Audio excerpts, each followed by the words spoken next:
Bom, nessa noite eu queria refletir, fechando esse ciclo do mês de fevereiro sobre palavra, eu queria fechar com essa aqui. Permaneça na palavra de Deus. Permaneça nas minhas palavras. Eu não estou preocupado em que você se lembre de mim, mas que você nunca esqueça da palavra de Deus. Você entendeu? Mais importante que você lembrar de alguém é você não esquecer da palavra de Deus. E nós temos, às vezes, uma memória fraca. E rapidinho a gente esquece. Quando vem uma tempestade, vamos acordar Jesus porque a tempestade vai nos engolir. Esquecemos que nenhuma tempestade tem poder para engolir Jesus. Não é verdade? Então, que Deus nos dê a sabedoria hoje para abrir a nossa mente, nosso coração para essa palavra. Que começa o seguinte. Vamos ler juntos? Tu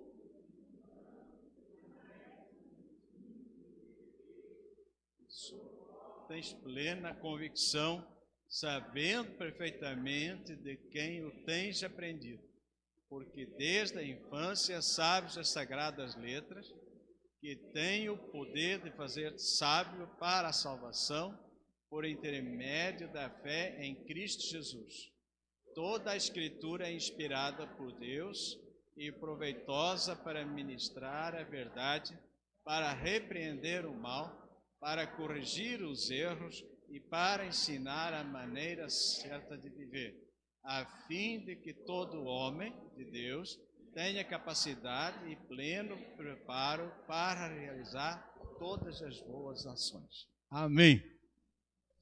Por que devemos permanecer na palavra de Deus? Uma pergunta interessante.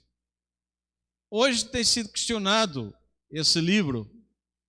Esse livro tem sido questionado por muita gente. Não estou falando nem do mundo pagão. Estou falando do mundo chamado cristão. Tem alguns grupos chamados cristãos que questionam a Escritura e dizem que ela precisa de uma atualização para o contexto atual no qual vivemos. Ou seja, quando Jesus chegou, aquilo que ele tinha dos escritos tinha mais de 1500 anos. Vamos por assim. E Jesus não disse que tinha que se fazer uma reforma da Escritura. Ou seja, o próprio Filho de Deus, que é a palavra viva e eficaz, que usa o Espírito Santo para comunicar essa palavra, ele não mostra nenhuma intenção de retirar a palavra. Ele disse, eu não vim revogar a palavra, eu vim cumprir a palavra. Mas hoje tem pessoas que são mais sábias do que Jesus, mais inteligentes que Jesus, têm uma capacidade maior do que Jesus e dizem, essa palavra está velha, precisa de ser atualizada. Claro, essas pessoas são abomináveis aos olhos de Deus. Claro que nunca pensam melhor que Jesus, nunca são mais sábios que Jesus. Foi simplesmente uma forma irônica de dizer que hoje vivemos o absurdo dos absurdos do ser humano querer ser mais que o próprio Deus. Mas não se assustem, coisas piores virão por aí. Mas eu queria perguntar a você, você sabe qual é a origem da palavra permanecer? Bem, ela vem do latim permanere, que é através de maneira de ficar, que é continuar, aguentar, ficar até o fim. No dicionário aparece o seguinte, continuar sendo. Ou seja, permanecer significa continuar sendo, prosseguir existindo, conservar-se, ficar, insistir com pertinácia, persistir, conservar-se ou persistir no mesmo estado ou qualidade sem mudança. E por incrível que pareça, essa palavra está no grego também, e é precisamente a palavra permanecer que quer dizer isso. Ou seja, quando você tem numa versão sua uma outra palavra, essa outra palavra quer dizer esta palavra mesmo, permanecer, ou seja, continua sendo aquilo que você é. Permaneça na palavra. Prossiga existindo na palavra. Conserve-se na palavra. Não se desvie, como foi escrito para o servo do Senhor Josué, que dizia para ele não se desviar da palavra, nem para a direita, nem para a esquerda.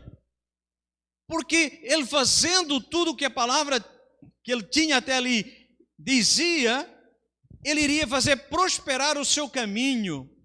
E tudo o que ele fizesse de acordo com a palavra seria bem sucedido. Mas, infelizmente, hoje, tem pessoas que preferem outra coisa do que a palavra. Quando a palavra diz que não pode, eles dizem não é bem assim. Quando a palavra diz que o caminho é esse, eles dizem há possibilidade de ter outro caminho. Nós lamentamos por essas pessoas. Ficamos tristes com esses pensamentos. E nós queremos dizer para todos vocês aqui, para você que nos assiste ou irá nos assistir, pergunto para você mesmo: você crê em quem? No Senhor Jesus Cristo como seu Salvador? Ele disse uma coisa que você tem que refletir perfeitamente naquilo que ele disse. Ele disse assim: sereis meus amigos se fizerdes o que eu vos mando. E ele manda-nos permanecer na palavra. Então, não existe outro caminho. Porque ele mesmo diz: eu sou o caminho, eu sou a verdade, eu sou a vida. Se nós nos desviarmos da palavra, nós nos desviamos de Cristo. Porque Cristo trouxe a palavra. No princípio era a palavra estava com Deus e a palavra era Deus. Deus criou tudo pela palavra. Tudo que foi feito por intermédio de Jesus. Nada vai existir sem a palavra que é Jesus. Então, há que fazer uma reflexão profunda sobre a quem eu quero obedecer. A minha carne, aqueles que querem falar coisas bonitas para satisfazer o meu ego, ou eu quero fazer como o apóstolo Paulo, eu reduzo o meu corpo à servidão, eu não permito que a minha carne reine sobre mim por causa do conhecimento daquele que é maior, melhor e profundo para mim, que é Jesus Cristo. Ele disse: eu considero tudo como refúgio perante o conhecimento, perante a intimidade com aquele que é a vida. Como é que eu conheço esse que é a vida se não for através da palavra revelada? Então, essa ilusão que criaram de uma nova escritura, uma nova versão, uma nova atualização, em que aquilo que Deus abomina se torne uma coisa normal. Uma coisa que Deus diz: não façam isso. Ele disse: não é bem assim, talvez possamos interpretar de outra forma, porque o amor é mais importante. Deixa eu dizer uma coisa para vocês, meus queridos. Deus ama, mas Deus é justo. E Deus não pode amar e ser justo ao mesmo tempo permitindo que o pecador continue no pecado sem que faça justiça sobre esse mesmo pecado. Todo pecado é digno de morte, porque o salário do pecado é a morte. O pagamento do pecado é a morte. E todo o que peca merece morrer. Por isso, Jesus teve que tomar o meu lugar para que eu pudesse ter vida. Mas ele diz claramente que eu tenho vida em Cristo, não tenho vida em mim mesmo. Então é bom que a gente entenda de que se hoje nós temos vida eterna, foi por causa daquele que morreu, pagou a fatura para que eu tivesse uma nova vida. E se eu tenho essa nova vida, eu tenho que viver de acordo com os princípios que ele deixou. E se eu não vivo de acordo com os princípios que ele deixou, eu tenho que questionar se realmente eu estou seguindo a ele ou estou seguindo aquilo que me interessa. Muitos são chamados e poucos são os escolhidos. Porque largo e espaçoso é o caminho que conduz à perdição, mas estreito é o caminho que conduz à vida eterna, e são poucos os que passam por ele. No entanto, por caminho largo são muitos. Por isso, Paulo adverte Timóteo, no capítulo 2, do versículo 1 a 9, ele adverte sobre os últimos tempos. A igreja está cheia daqueles que amam a si mesmo, pessoas que amam os prazeres mais do que amam a Deus, pessoas que olham para os seus prazeres com muito mais prioridade do que o prazer de estar com Deus. O apóstolo Paulo diz que eles seriam implacáveis, abusivos, sem amor natural. Mas tem uma coisa, tem aparência de piedade, mas negam o poder dessa mesma piedade. O apóstolo Paulo também alerta que a igreja estaria cheia de crentes professos que não são verdadeiros salvos. O que significa isso? Eles chegam e dizem, eu aceito, eu confesso, eu batizo, mas nunca nasceram de novo, porque o novo nascimento se dá no coração. Se não houver uma regeneração na sua vida, não há novo nascimento. E esse novo nascimento implica logo um amor profundo pelo Pai. Então eu passo a amar a Deus. E Deus passa a ser a pessoa mais importante da minha história. Não mais eu, não mais a minha família, não mais os meus desejos, mas Deus acima de tudo e de todos. Porque eu entendo o primeiro mandamento, que é amarás o Senhor teu Deus acima de todas as coisas, com todo o teu entendimento, com todas as tuas forças, com todo o teu coração. O novo nascimento faz pessoas mudarem de pensamento para uma vida de intimidade com Deus, não uma vida de intimidade com o prazer carnal. Eles estão numa luta constante entre o espírito e a carne, mas eles preferem o espírito à carne. E também diz que a igreja estaria cheia de falsos mestres que se aproveitam desses mesmas ovelhas que gostam de ouvir coisinhas bonitas. Não é por acaso que vemos tanta gente frustrada com a igreja, tanta gente desiludida com a igreja, tanta gente se afastando da igreja porque não estavam atrás de Jesus, estavam atrás de prazeres carnais.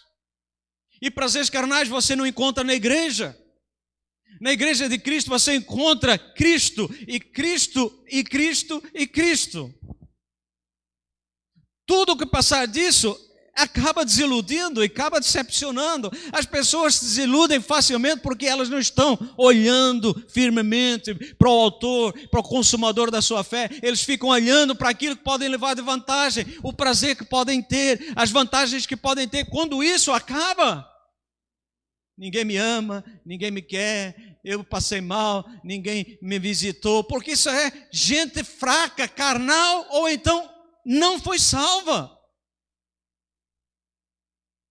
Porque quem está cheio do Espírito, o que é que ele faz? Ele ora, ele busca, ele se alimenta. Normalmente pessoas que se desviam, pessoas que se frustram com a palavra de Deus, nunca ninguém pode se frustrar, mas tem gente que também pode frustrar, mas que se frustra com o pastor, que se frustra com a igreja, que se frustra nos caminhos do Senhor, se frustra porque não lê, não ora, não jejua, não está em intimidade com Deus. Não tem intimidade com Deus. 99% das pessoas que dizem assim, estou passando por um problema na minha vida. Você está orando? Você sabe, é difícil, né? Você está lendo a Bíblia? Estou sem tempo. Então você está à espera de quê? Você não come, como é que vai ter força? Você está fazendo quantas refeições por dia? Estou fazendo jejum intermitente. Como é o jejum intermitente? Num dia não leio, no outro também não. Num dia não oro, no outro dia também não. Sabe o que vai dar? Vai dar uma pessoa que não tem condições nenhumas para enfrentar nenhum problema. É fraco. Se eu como 3 refeições por dia, eu já me sinto forte, não é verdade? Se você comer uma refeição de carne, uma refeição de peixe, se você comer o arroz, o feijão, se você comer os legumes, se você comer os vegetais, né? Se você beber bastante água, bebe água, meu irmão. Se você beber bastante água, você vai manter o seu corpo. Agora, espiritualmente, a pessoa quer se manter forte. Num dia não come, não se alimenta da palavra, e nesse dia também não ora, e no outro dia também não ora, no outro dia também não lê a Bíblia, não vai no culto, não está na comunhão dos santos, e está fazendo a vida que ele quer, com certeza o inferno está na casa dele, principalmente dentro dele. O apóstolo Paulo alertou, nos últimos tempos serão assim. No entanto, em vez de ser como aqueles que professam dessa forma, que não estão realmente seguindo Deus, Timóteo é chamado a permanecer imitando Paulo, que permaneceu fiel até a morte. Ele disse que já estava pronto para morrer. Ele também deveria permanecer no que havia aprendido das Escrituras. Timóteo tinha que entender que as Escrituras tinham que fazer morada nele. Timóteo tinha que continuar no que aprendeu e ele tinha que passar para outros essa mesma palavra. Muitos estão atacando a palavra de Deus, dizendo que ela está cheia de erros e não é confiável, porque essa palavra aponta aos próprios erros e a infidelidade dessas mesmas pessoas. Eu não sei se já aconteceu com você. Você caiu uma mancha de algum molho na sua roupa, manchou, e você vai para um lugar onde tem muita luz e você tenta usar alguma coisa para esconder. Já aconteceu com você? E você tenta evitar a luz forte em cima, você vai se escondendo, você vai procurando um lugar que ninguém veja, que ninguém esteja ali para ver aquela sujeira, uma coisa boba. E é assim que essas pessoas estão fazendo hoje. Elas estão fugindo da luz, porque a luz de Cristo, através da palavra, vai mostrando os erros e a podridão do ser humano. Por isso, seguir a palavra, andar na palavra, é algo que nos faz constantemente viver confessando os nossos pecados, porque nós queremos viver uma vida santa, como estudamos hoje no livro de Levítico: sede santos, porque eu, o Senhor, sou santo. E santidade é prática, santidade é viver praticando, não tem nada a ver com ir em um determinado lugar, fazer determinadas atitudes. É uma vida prática de dia a dia. Quer comais, quer bebais, ou façais qualquer outra coisa, essa é uma vida santa, uma vida que busca o Senhor. 2 Timóteo 3, 14 a 17, ele diz que devemos continuar permanecendo na palavra de Deus e não rejeitá-la. Por que devemos permanecer na palavra de Deus? Porque ela nos torna pessoas sábias para a salvação. Meu querido amigo, meu querido irmão, a palavra de Deus torna a pessoa sábia para a salvação. Tu, no entanto, permaneces no ensino que recebeste, sobre o qual tens plena convicção, sabendo perfeitamente de quem o tens aprendido, porque desde a infância sabes as sagradas letras que têm poder para fazer-te sábio para a salvação por intermédio de Cristo Jesus. Como é que a Bíblia tem poder para fazer sábio para a salvação? Porque as Escrituras ensinam nossa necessidade de salvação. Romanos 3,23 diz: todos estão separados da glória de Deus. O homem pecou e o homem, ao pecar, ele se separou de Deus. Deus tinha dito para o homem: não desobedeça. O homem desobedeceu e Deus disse: certamente nessa desobediência tu vais morrer. O homem foi iludido por Satanás e Satanás conseguiu convencer o homem de que não iria morrer. E hoje tem muita gente convencida por Satanás que seguir Jesus Cristo é perda de tempo. Ser fiel a Deus já é perda de tempo. E o diabo tem conseguido convencer centenas, milhares, milhões, bilhões de pessoas a seguir essa doutrina de demônios. As pessoas, elas não querem a palavra de Deus porque elas estão separadas, destituídas da glória de Deus. Isso significa que deixamos de ser como Deus nas nossas ações, nos nossos pensamentos, nas nossas emoções. Nós devemos ter muito cuidado. Jesus mesmo alertou: não é aquilo que comemos que contamina, mas é aquilo que sai de dentro. Jesus está falando sobre um relacionamento que pode ser contaminado, porque do coração vem tudo aquilo que é errado. Mesmo um coração regenerado, você tem que ter cuidado com os seus sentimentos, porque você pode deixar vir sentimentos de raiva, sentimentos de ódio, sentimentos de inveja. Precisamos policiar os nossos sentimentos, porque eles podem, de uma hora para outra, vir e nós achamos que não tem nada a ver. As Escrituras nos ensinam da nossa necessidade de salvação. Romanos 6:23 diz, porque a recompensa do pecado é a morte. Todos pecaram e destituídos estão da glória de Deus. Não há um justo, nenhum sequer, não há ninguém que busque o Senhor. E João 3,36 diz que a ira de Deus está sobre todos aqueles que não têm Jesus como Senhor e Salvador. E tem gente que diz que Deus ama a todos. Eles não entenderam. Com quanto Deus ama e tenha dado o seu Filho, a sua ira permanece sobre os filhos da desobediência. E Ele não pode, de forma alguma, tirar a ira de cima de quem está irado, para que deixe aquela pessoa entrar no seu céu, porque a vida eterna é só para aqueles que creram. As Escrituras também ensinam sobre o plano da salvação. E nós temos um versículo que é muito conhecido, que diz claramente que Deus amou o mundo. E todo mundo só fica nesse versículo, Deus amou o mundo. Deu o seu Filho unigênito para que todo aquele que nele crê não pereça. Significa que Deus amou, mas vai ter gente que perece. Vai ter gente que não vai ser salva. Vai ter gente que vai para o inferno. Vai ter gente que vai ser condenada para toda a eternidade. Então, nós temos que refletir sobre a palavra. Não é aquilo que eu creio, não é aquilo que eu ensino, não é aquilo que eu acho. É aquilo que a palavra está dizendo. Deus amou, deu o seu Filho unigênito, para todo que nele crê, não pereça. Se não crê, já perece. E no versículo 36 ele adianta dizendo claramente que eles são filhos da ira. A ira de Deus está sobre eles permanece. Mas quem conhece o Cordeiro de Deus, que levou a morte de cada um de nós, se recebermos Jesus como Senhor e Salvador, nós seremos salvos. Por isso, todo aquele que invocar o nome do Senhor será salvo. Mas tem que obedecer às normas que Deus estabeleceu. Pior é que o homem quer colocar as suas normas. Eu já conheci pessoas que foram no médico e disseram, doutor, eu estou sentindo isso e isso e eu preciso deste e daquele medicamento. Eu achei interessante, teve um médico que fez uma pergunta interessante. Onde é que você se formou, caro colega? Ele disse, eu não sou formado. Ah, você não é formado?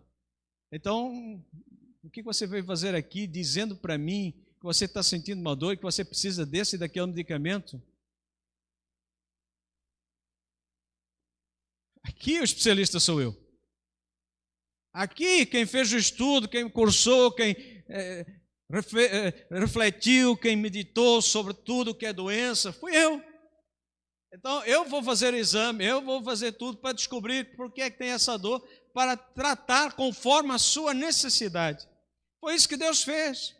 Deus viu qual era o problema do homem. O problema do homem é pecado. A única forma de tirar o pecado do homem é Jesus Cristo ser morto. Ele matou o Filho para que eu pudesse ter vida, mas Ele diz, eu tenho que receber o Filho, eu tenho que permanecer no Filho, eu tenho que continuar com o Filho, porque se eu não tiver essa condição de estar no Filho, viver com o Filho e viver para o Filho, eu não sou, nem estou salvo.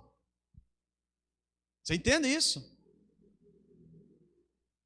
Eu só tenho salvação se eu tenho paixão, se eu tenho amor por aquilo que realmente é o meu amor, é minha paixão. Se Deus não é isso para mim, se qualquer coisa serve para substituir Deus, alguma coisa está errada. Então, como é que a Bíblia tem poder para fazer de sábio para a salvação? Elas ensinam sobre a nossa necessidade de salvação e elas ensinam o plano de Deus para a salvação. Em segundo lugar, a palavra de Deus é inspirada pelo próprio Deus. Toda a Escritura é inspirada por Deus, diz-nos o apóstolo Paulo. Timóteo é desafiado a perseverar na palavra, porque essa palavra é inspirada por Deus. Há uma ação sobrenatural do Espírito Santo sobre os escritores da Bíblia. E ele os conduziu a produzir de uma maneira inerrante, infalível, única e sobrenatural a palavra de Deus, que é a Bíblia Sagrada. E o termo usado se refere à inspiração por Deus, ela diz que é o sopro de Deus. E nós vemos que isso aconteceu. Deus soprou para Moisés as primeiras lições que ele escreveu no livro do Gênesis. Não teria condição nenhuma de geração em geração passasse sobre a criação do mundo para que ele fosse registrado ali na criação de uma forma simples, de uma forma que fosse compreendida naquela época, para as pessoas daquela época. Ele falou sobre a criação e falou sobre o pecado, porque que eles estavam ali no deserto, porque que eles estavam no Sinai, porque que eles estavam recebendo os 10 mandamentos, porque houve um pecado. E houve depois vários acontecimentos. Deus escolheu um povo, e aquele era o povo que Deus tinha escolhido. Então há uma linha contínua que só alguém que sabe toda a história podia dizer para o homem, para ele escrever sobre essa história. Então nós podemos dizer que Deus, o próprio dedo de Deus, escreveu a lei. Olha aí esse versículo em Êxodo 31, 18.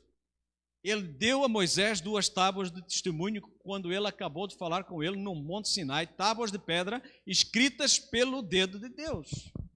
Ou seja, Deus usou o laser daquela época, o seu dedo, e escreve lá toda aqueles 10 mandamentos para que o povo entendesse, mas quem escreveu não foi Moisés, foi Deus.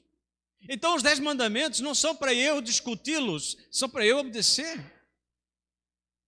Tem gente que discute os 10 mandamentos. Foi Deus quem escreveu. O escritor de Hebreus diz que antigamente Deus falou muitas vezes, de muitas maneiras aos pais pelos profetas. Ou seja, Deus falava através dos profetas. Eram os profetas que falavam, mas era Deus falando através dos profetas. E nós falou nos últimos tempos pelo Filho. Ou seja, o que está registrado no Novo Testamento, nos Evangelhos? A vida de Jesus Cristo. Depois vem os Atos dos Apóstolos, depois vem as cartas paulinas, vem as cartas gerais, depois vem o Apocalipse. O que está aí dizendo? Está dizendo que Deus veio inspirando. Toda essa escritura veio sendo soprada por Deus, veio sendo comunicada por Deus, para que o homem entendesse. O próprio Pedro também adianta dizendo, sabendo primeiramente isto, que nenhuma profecia da Escritura é de particular interpretação. Por quê? Porque a profecia nunca foi produzida por vontade de homem algum, mas os homens santos de Deus falaram inspirados pelo Espírito Santo. Ou seja, os 40 escritores da Bíblia foram inspirados pelo Espírito Santo. Os 1.600 anos entre Moisés e Joãozinho, lá na ilha de Patmos, escrevendo o Apocalipse, esses 1.600 anos foram supervisionados pelo próprio Deus. Deus estava supervisionando os 40 escritores, mais ou menos, que foram autores da Escritura.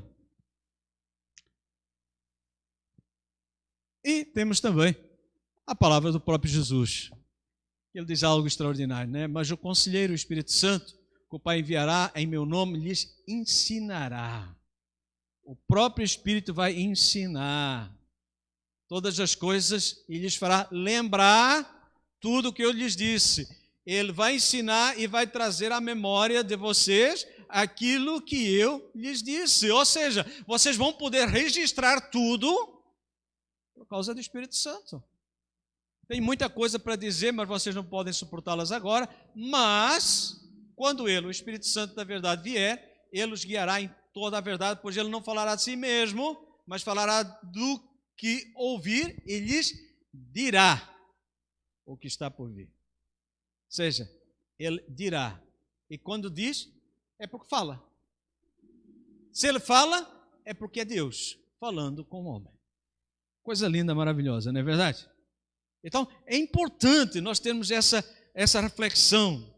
Deus envia o Espírito Santo para ensinar, para trazer à memória toda a palavra de Jesus. E foi assim que o Novo Testamento, como o Antigo Testamento, foram escritos por homens, mas movidos pelo Espírito Santo para escrever coisas reais. E é importante que a palavra de Deus é inerrante, ou seja, ela não contém erros, não contém quaisquer erro. A palavra de Deus é infalível em seus propósitos, ela vai cumprir todos os seus propósitos. O próprio Senhor disse em Isaías. E a palavra de Deus, ela é suprema autoridade. Meus irmãos queridos, você que nos assiste, não tem nenhuma autoridade nessa terra, nenhuma, acima da palavra de Deus. Sabe por que estão essas guerras acontecendo aí? Porque as pessoas não têm a palavra de Deus acima da autoridade dos homens. Porque se os homens obedecessem à palavra de Deus, jamais estariam fazendo essa guerra. Quando não há temor de Deus, há guerra. Porque o temor de Deus é o princípio da sabedoria. De ser sábio é não fazer guerra, mas fazer a paz. A palavra de Deus é suprema autoridade em matéria de fé, de prática, conduta e tudo que diz respeito a relacionamentos do homem com o seu Criador e com o seu semelhante. Se você quer entender de relacionamentos, leia a Bíblia. Ela ensina você a se relacionar com Deus, a se relacionar consigo mesmo e a se relacionar com o próximo. Não esqueça que somente a palavra de Deus vai permanecer para sempre. Tem muitos escritos de muitos homens falando muitas coisas. Tudo isso vai passar. Tudo isso vai acabar. O fogo da destruição que Deus vai enviar vai queimar tudo isso. Mas a palavra de Deus vai permanecer para sempre. Por último, a palavra de Deus é proveitosa. Isso é muito importante. De que maneira toda a Escritura é proveitosa? O que o versículo diz aí? É interessante que até fica fácil de saber, não é? Toda a Escritura é inspirada por Deus e proveitosa. E agora começa o para. Para quê? Para ministrar a verdade, para repreender o mal, para corrigir os erros, para ensinar a maneira certa de viver. Ou seja, você tem dúvidas sobre a verdade? Você tem dúvidas sobre como repreender o mal? Você tem como, ou tem dificuldade sobre corrigir erros? Ou para ensinar a maneira certa de viver? Escritura.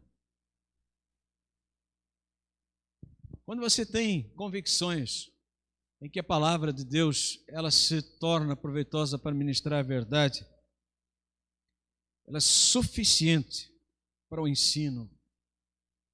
Tem muita gente que gosta de ouvir alguns pregadores que vêm corrigindo algumas situações da Bíblia, que vêm tentando deturpar algumas situações da Bíblia, e eles falam com uma fala mansa, eles têm uma vozinha impostada, e eles sabem manipular as palavras, eles sabem seduzir os seus auditórios, eles sabem ministrar de uma forma poderosa e tranquila. Cuidado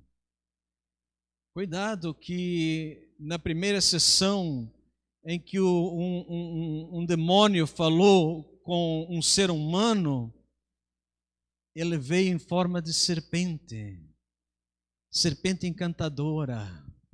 Ele veio com um diálogo gostoso de se ouvir.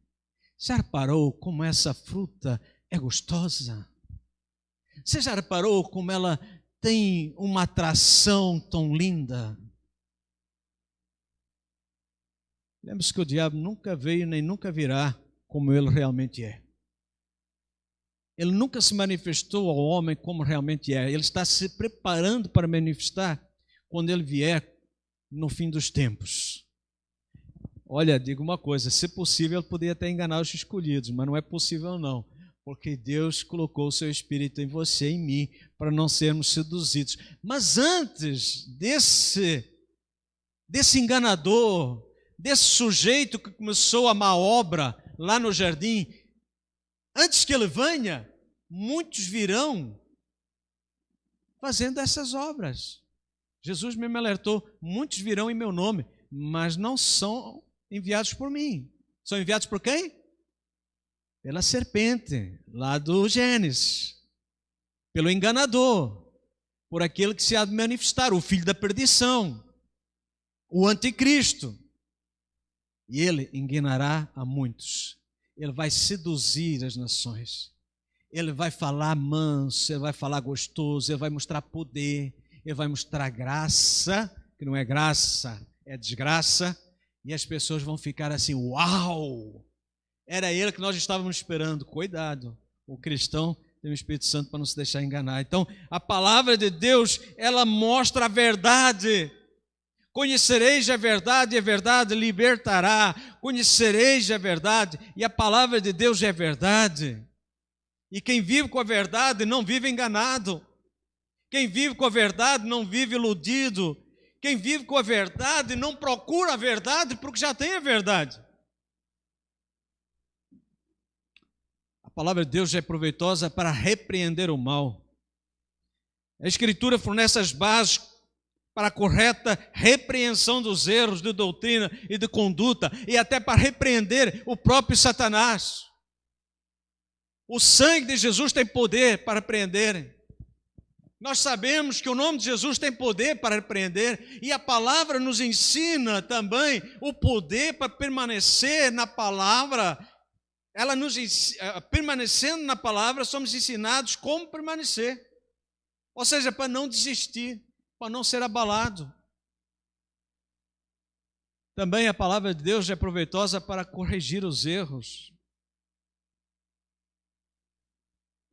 Quando alguém erra, a nossa função não é criticar, não é apontar, é ajudar a pessoa a entender. A Escritura nos ensina isso. Se você olhar, como é que Jesus ensinou a mulher samaritana? Foi acusando ela do seu pecado? Como é que Jesus ensinou e como é que ele corrigiu o Zaqueu? Agora, como é que ele corrigiu Pedro? Por vezes nós temos que ter a ousadia, mas por outras vezes temos que ter a sabedoria. Nem sempre a situação requer uma mesma ação. Quando Jesus falou com Nicodemos, ele disse: é necessário te nascer de novo. Quando Jesus estava com o cego, perguntou o que ele queria. Imagina se Jesus dissesse para o cego: você precisa nascer de novo. O cego ia dizer: novamente cego. Ou seja, cada situação, Jesus trabalhou de uma forma, ele corrigiu a situação de uma forma, cada situação exigiu uma ação diferente. Ou seja, quando a pessoa precisa ser corrigida, quando a pessoa precisa ser restaurada, ela tem que ser na dimensão da sua necessidade. Para alguns, você tem que usar vara. E é pouco a vara. Às vezes tem que quebrar a perna. Você sabia disso? Eu vou explicar para vocês, para ninguém ficar escandalizado.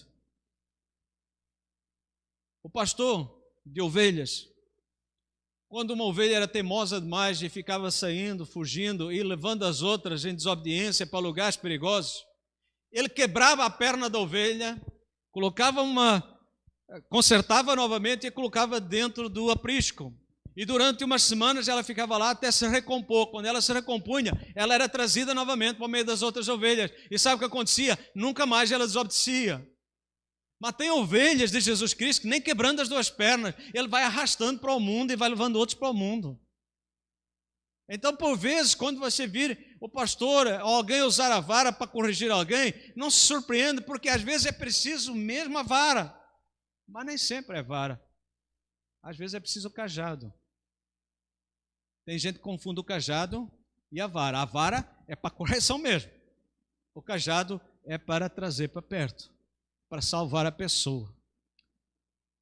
Saindo aqui da correção, a palavra de Deus é proveitosa para ensinar a maneira certa de viver.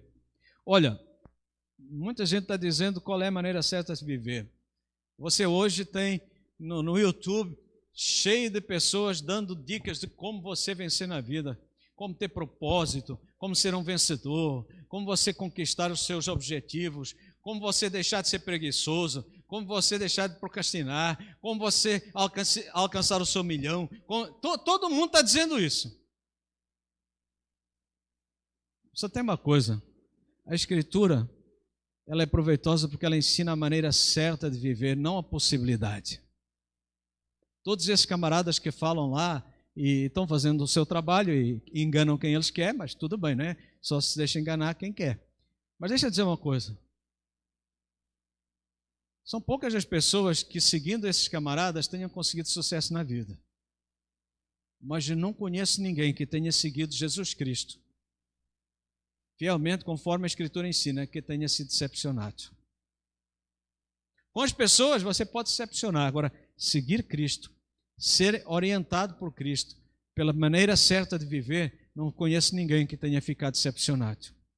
Meu avô morreu com 93 anos. Sabe o que ele dizia? Ele meditava na Escritura de dia e de noite. Nunca Jesus o tinha abandonado. Meu sogro morreu com 95 anos. Sabe o que ele dizia? Entrega o teu caminho ao Senhor, confia nele, porque o mais ele fará. Ele disse, Deus nunca me decepcionou. E eu sigo pessoas que pela sua história viveram, semearam e colheram frutos e foram para a glória e deixaram essas palavras. Eu não sigo qualquer um que fica por aí falando besteira. Eu sigo pessoas que têm autoridade pela prática da vida. E olhe para o exemplo dessas pessoas, elas nunca decepcionaram com a Bíblia, nunca se decepcionaram com Jesus. Bem, estamos chegando ao fim. Se a palavra de Deus é tão proveitosa, por que tantos cristãos lutam para lê-la e para estudá-la? É uma pergunta interessante, né? Não levanta a mão, não vou pedir para você levantar a mão para se manifestar, mas vou fazer pergunta.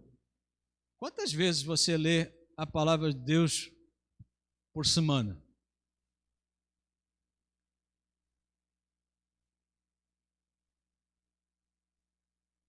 Você tem desejo de estudar a palavra de Deus?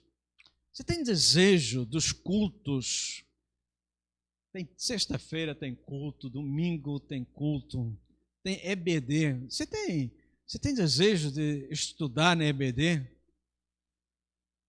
Você tem desejo de entrar na sala de oração para orar? Você tem paixão por meditar diariamente na palavra do Senhor? Você me dizer uma coisa para os irmãos, para você que me escuta. Se você não comer uma semana, você vai ter condições de continuar a viver normal? Pode ser que sim. Tem pessoas que fizeram jejum de uma semana. 2 semanas. Pode ser que sim. 3 semanas. Pode ser que sim. Dá 21 dias. Mas depois disso, como é que estará a sua saúde física, sua saúde mental e a sua saúde espiritual? Tem gente que quer passar muito tempo sem se alimentar da Escritura, da oração, da comunhão. Como você vai viver e ter uma vida saudável se você não lê, não medita e não tem comunhão com os irmãos?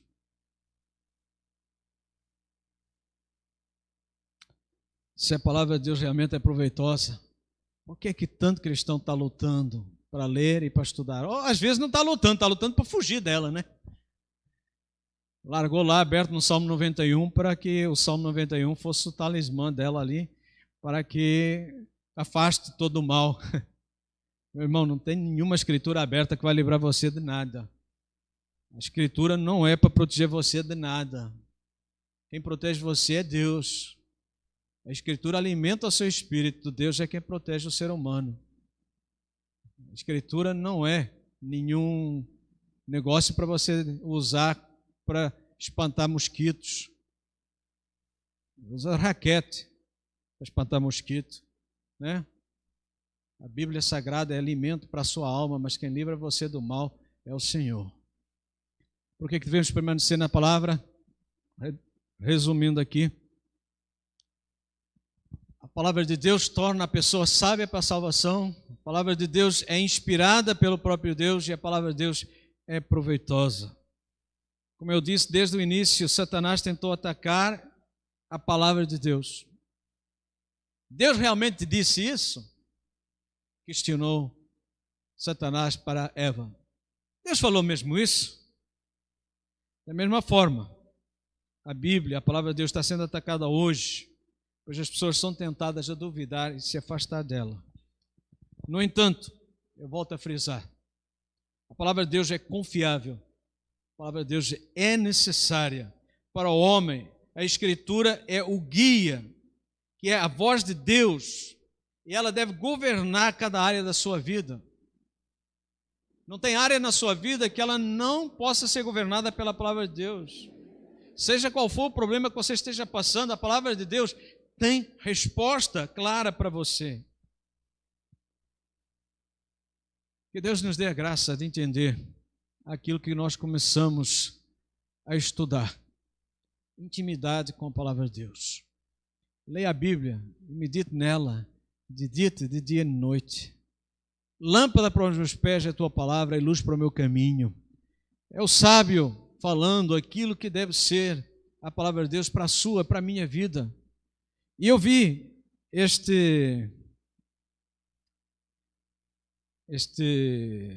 como é que chama?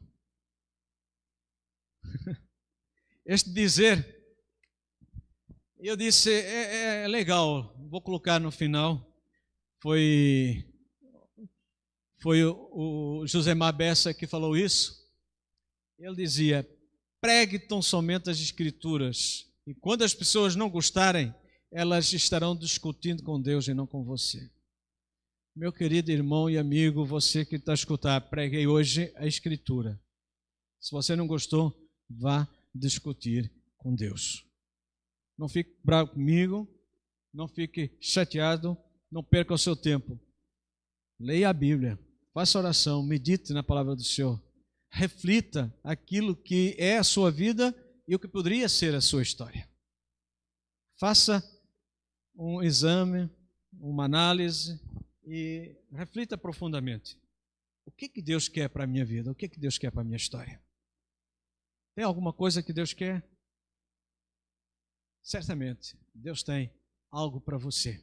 Por isso eu deixo você com essa reflexão, com essa meditação, e nós vamos agora para a parte final, para a despedida, para a bênção, agradecendo a Deus pela presença dos irmãos, dos amigos que estão conosco nessa noite. Sejam muito bem-vindos em nome do Senhor Jesus. Venham mais vezes, sintam-se à vontade. Lembre-se que aquilo que eu acabei de falar está na Bíblia Sagrada. Se você quiser, você tem aí a mensagem, poderá ver no YouTube. Você tem aí no YouTube, no canal da igreja, para você refletir e meditar nela. A palavra de Deus, ela é eficaz. Lembra-se? Ela é eficaz. A sua eficácia é profunda. Deixe Deus governar a sua mente, o seu coração. Não crie mais dúvidas. Eu fico impressionado com algumas pessoas que criam mais dúvidas do que buscam certezas. Em vez de buscar aquilo que pode trazer conforto, aquilo que pode trazer esperança, elas trazem mais dúvidas. Elas têm medo do futuro e ainda nem viveram o presente. Elas carregam o passado, mas esquecem que esse passado se tornou presente. Deixe Jesus levar tudo. Eu gosto de um hino que diz, tudo ao Cristo a ti entrego. Entregue tudo para Jesus. Nós vamos terminar com oração, agradecendo a você que está conosco no online, agradecendo os irmãos que estão aqui, uma vez mais, os que nos visitam.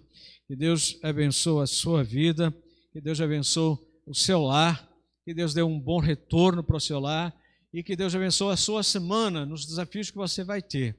Mas não esqueça de uma coisa importante, leia a Bíblia. Faça um desafio para você mesmo. Comece hoje mesmo a ler a Bíblia. Coloque um desafio para você, Senhor, me ajuda a meditar nessa tua palavra. Se é tua palavra, eu quero amar a tua palavra como eu te amo a ti. Se a palavra é de Deus e eu amo a Deus, como é que eu vou deixar de ler a sua palavra? Leia, medite na palavra do Senhor. Faça isso. Sabe quem vai ser beneficiado? Você mesmo. Sabe quem vai ser abençoado? Você mesmo. Só que quando você é abençoado, eu vou dizer uma coisa para você. Você influencia todas as pessoas. Você já reparou que uma luz, quando você acende, ela não é só para você? Todas as pessoas que estão à sua volta são beneficiadas com a luz que você acende.